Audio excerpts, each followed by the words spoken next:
La logique s'intéresse au raisonnement, savoir si un raisonnement est correct ou incorrect, savoir si un argument est valide ou invalide. Alors on avait déjà vu dans la précédente vidéo qu'il y avait plein de phrases qui échappaient à la logique. Donc toutes les phrases interrogatives, toutes les phrases exclamatives. Donc dans le calcul des propositions, on ne peut pas traiter toutes les phrases, tous les énoncés. Juste les énoncés qui peuvent être dits vrais ou faux. Alors en logique bivalente, il y a deux valeurs, le vrai et le faux. Alors si on veut s'amuser, ensuite, vous verrez, on pourra faire des logiques, ce qu'on appelle plurivalentes. Donc on pourra attribuer plusieurs valeurs de vérité aux phrases. Alors on peut imaginer qu'il y en a une infinité, comme les probabilités. Comme un calcul de probabilité, on peut attribuer un certain poids à chacune des phrases. Bon, c'est pas vraiment indispensable, mais si on veut s'amuser, on peut faire ça. Donc nous, on va s'intéresser à la base, c'est-à-dire la logique bivalente. Et donc, elle s'intéresse aux propositions qui peuvent recevoir une valeur de vérité, vrai ou faux, deux valeurs. Donc la phrase « il pleut » peut recevoir une valeur de vérité. Elle peut être vraie ou fausse, ça dépend du moment. Une phrase « il fait beau » peut aussi recevoir une valeur de vérité. Donc ce sont des propositions qu'on pourra considérer en logique. Ces propositions, pour que ce soit plus simple, on développera plus tard toutes les subtilités de la logique symbolique. Elle utilise des symboles. Donc on va attribuer un symbole à une proposition, c'est-à-dire à une phrase qui peut recevoir une valeur de vérité. Alors par exemple, en logique, en calcul des propositions, on va attribuer la lettre P, Q, R, S, etc. Donc il pleut, en logique, on va la symboliser par la lettre P, un petit p, ou par la lettre petit q. Voilà. Alors ensuite, on va voir ce qu'on peut appeler les formules, les énoncés qui sont bien formés. Et oui, quand on fait des raisonnements, il y a plusieurs phrases. Donc on va avoir plusieurs lettres, et entre ces lettres, on va avoir des connecteurs logiques. Donc j'en ai déjà un petit peu parlé, ce sont les mots non, quand on va faire ne pas, il ne pleut pas.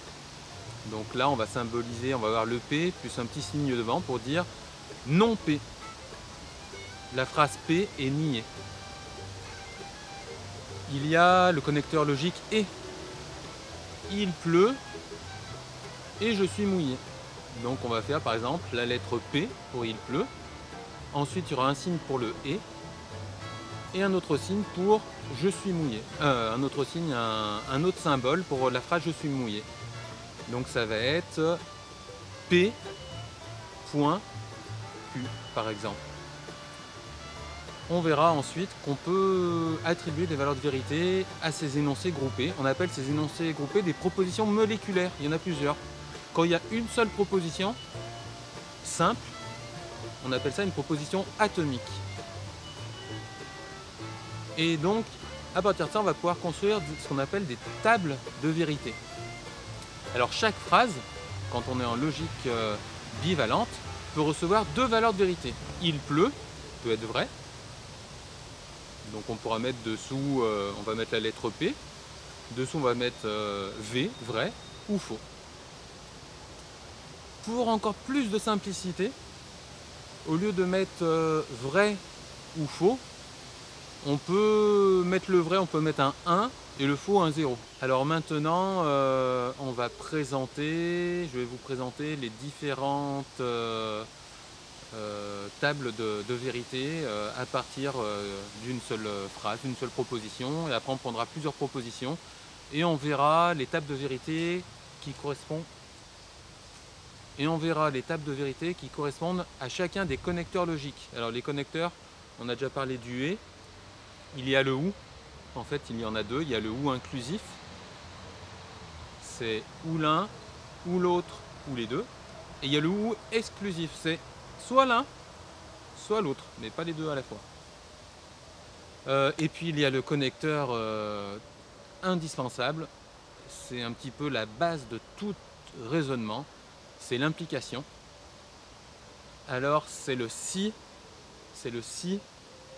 alors. S'il pleut, alors je suis mouillé. Ça c'est une implication.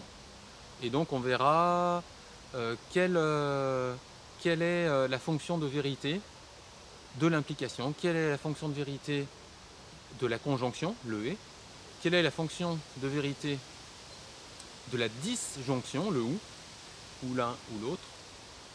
Et puis voilà comment on va commencer un petit peu le calcul des propositions.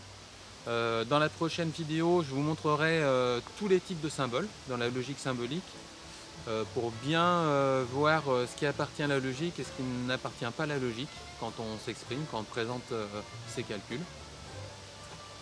Voilà, on va pouvoir taper dans le vif du sujet. Donc, c'est parti. En fin de compte, vous verrez, ça ressemble un peu à des mathématiques. D'ailleurs, on appelle ces disciplines la logique mathématique et elle est très utile en mathématiques.